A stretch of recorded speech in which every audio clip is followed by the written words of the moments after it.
Vous avez dû certainement remarquer ces lignes droites sur la carte de l'Afrique. Et vous vous êtes peut-être déjà demandé comment se fait-il que des frontières géographiques puissent être aussi droites? Eh bien la réponse est toute simple. On a pris une règle, on a pris un crayon et on a tiré des traits.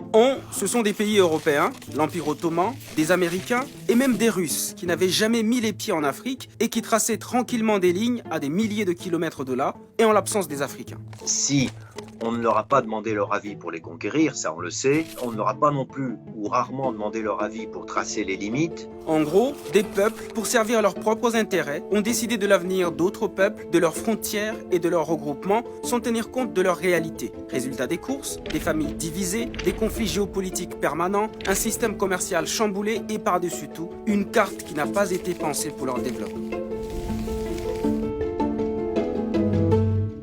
Pour mieux comprendre, il faut revenir 134 ans en arrière. Afin d'éviter tout conflit, les grandes puissances coloniales se réunissent à Berlin de novembre 1884 à février 1885. Elles se partagent l'Afrique en fixant certaines règles. Et parmi ces règles, une toute simple. Toute puissance dite civilisée disposant d'un point d'appui sur la côte africaine avait le droit de pénétrer à l'intérieur du continent jusqu'à ce qu'elle rencontre une autre puissance dite civilisée.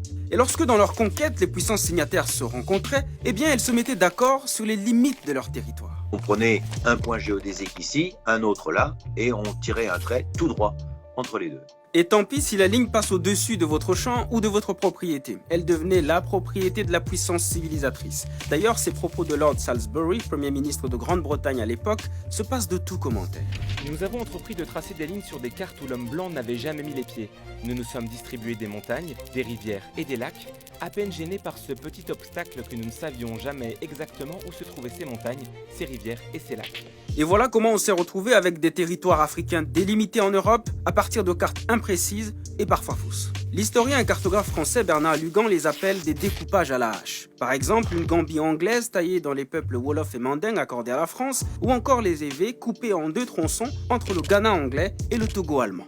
Si les territoires ont été découpés ainsi sans tenir compte des peuples qui y habitaient, c'est simplement parce que les frontières n'ont pas été tracées pour ces peuples-là, mais plutôt en fonction des intérêts géostratégiques et économiques des colonisateurs. Prenons le cas du Sahel-Sahara. Il y a eu, avant les indépendances, la fameuse organisation commune des régions sahariennes. C'est-à-dire que la France a imaginé inclure à l'intérieur d'une entité géographique bien précise, les Berbères naturellement au nord, mais les Touaregs, les Toubous et les Maures au sud. Ce qui aurait été plus logique, sauf qu'il y avait un petit problème. Lorsqu'on superposait cette carte avec celle des richesses naturelles, et notamment du pétrole, là on n'est plus en 1880, on est en 1950, on s'apercevait qu'à l'intérieur de cette jolie frontière, il y avait pratiquement toutes les ressources en pétrole et en gaz naturel. Pour couper court, le CRS ne fera pas long feu. Elle va disparaître le 10 juin 1960, au moment de l'indépendance des États riverains du Sahara. La vague des indépendances va également emporter l'AOF, Afrique occidentale française, et l'AEF, Afrique équatoriale française. Les grands ensembles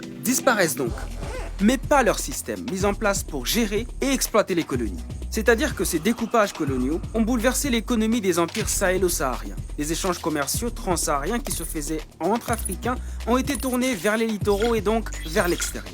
Et au moment des indépendances, dans les années 60, les Français, par exemple, ont simplement découpé en plusieurs morceaux leur grand territoire. Mais les nouveaux États indépendants issus de cette balkanisation ont gardé le même système tourné vers l'exportation de leurs matières premières. C'est ce que l'historien Nicolas Bancel appelle une rupture dans la continuité. Et cela a compliqué les choses pour beaucoup de pays. On a enclavé des pays comme le Burkina Faso, le Mali, le Niger, le Tchad, pour ne citer qu'eux, et la Centrafrique. D'après le diplomate et géographe français Michel Fouché, 87% de la longueur des frontières politiques de l'Afrique, soit 70 000 km sur un total d'environ 80 000 km, ont été directement hérités des partages coloniaux. Et qui dit État souverain, dit frontières, tarifs douaniers, nouveaux traités commerciaux et donc plus de barrières. Je crois que si on avait fait reposer le découpage colonial sur une volonté de développement économique, on aurait veillé pendant la colonisation à ce qu'il n'y ait pas ces barrières qui empêchent un développement économique harmonieux. En 1964, l'OUA, qui deviendra plus tard l'Union africaine, ne veut surtout pas ouvrir une boîte de Pandore en redessinant les cartes. Elle opte donc pour l'intangibilité des frontières. Traduction, les frontières sont mauvaises, mais on les garde comme elles sont. Au début, les nouveaux États africains semblent s'accorder sur le principe. Certains s'approprient même les frontières coloniales et s'identifient davantage comme Nigérians, Ghanéens ou Ivoiriens plutôt qu'Akan, un peuple qu'on retrouve pourtant dans ces trois pays.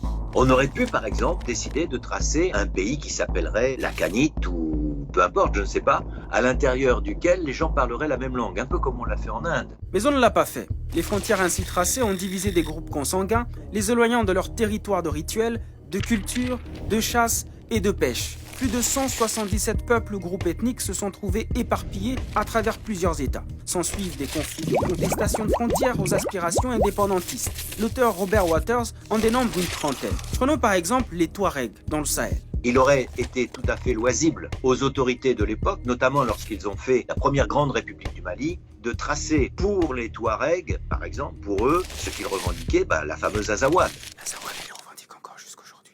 Mais cela aurait-il empêché pour autant les conflits actuels et les divers mouvements armés? Pas si sûr, car plusieurs autres facteurs complexes entrent en jeu. Christian Bouquet cite notamment les politiques des présidents qui se sont succédés, l'échec de la transition démographique, le réchauffement de la planète ou encore les ajustements structurels. Même l'ONU constate un échec de développement généralisé des pays africains. In each case, it is about exclusion. It is about, root causes where you have young people that have no hope, where governance structures are not working. Plus de 50 ans après la décolonisation politique, l'heure est peut-être venue de décoloniser aussi les frontières. 2, 3. Le 7 juillet 2019, les pays membres de l'Union africaine ont lancé à Niamey la ZLEC, la zone de libre-échange continentale africaine, ce qui fera de l'Afrique le plus grand espace commercial au monde, selon le président nigérien. Un marché de 1,2 milliard de consommateurs actuellement, et ça sera 1,7 milliard de consommateurs en 2030, ça sera 2,5 milliards de consommateurs en 2050. Un vieux rêve qui se réalise. À défaut de redessiner les frontières politiques, l'UE veut ainsi faire d'ici 2063 ce qu'aurait peut-être dû faire son ancêtre l'EUA en 1964, c'est-à-dire faire sauter les frontières économiques. Une année à peine, le nombre de signatures est passé à 52. Et avec la signature du Bénin et du Nigeria, nous sommes à 54 sur 55. Donc la presque totalité des membres de notre Union.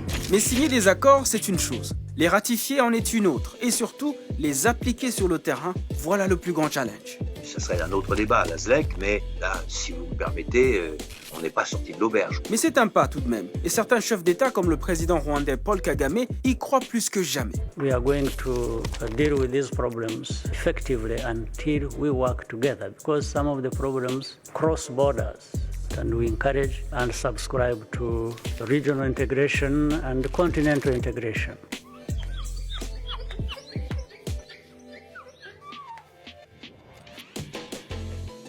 Et vous, une Afrique sans frontières économiques, vous y croyez ?